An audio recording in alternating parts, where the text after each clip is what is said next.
गीता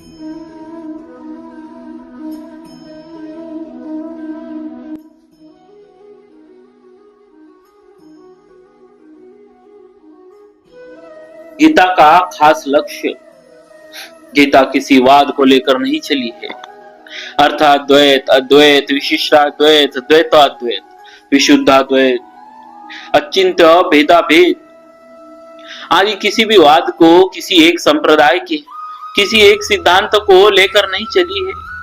गीता का मुख्य लक्ष्य यह है कि मनुष्य किसी भी वाद, मत, सिद्धांत को मानने वाला क्यों न हो, उसका प्रत्येक परिस्थिति में कल्याण हो जाए।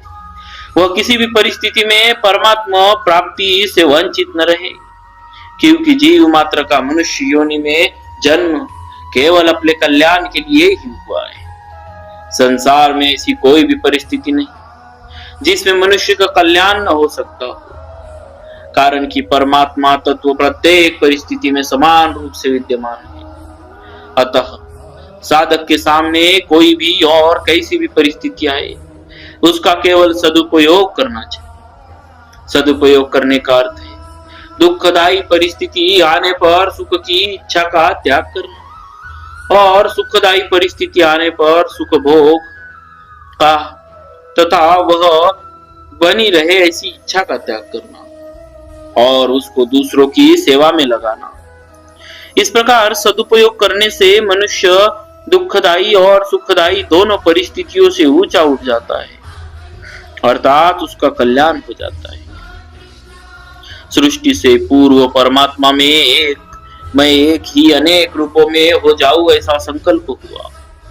इस संकल्प से ही परमात्मा प्रेम वृद्धि की लीला के लिए प्रेम का आदान प्रदान करने के लिए स्वयं ही श्री कृष्ण और श्री जी श्री राधा इन दो रूपों में प्रकट हो गए। उन दोनों ने परस्पर लीला करने के लिए एक खेल रचा। उस खेल के लिए प्रभु के संकल्प से अनंत जीवों की, जो कि अनादि काल से थी, और खेल के पदार्थों शरीर आदि की सृष्टि हुई।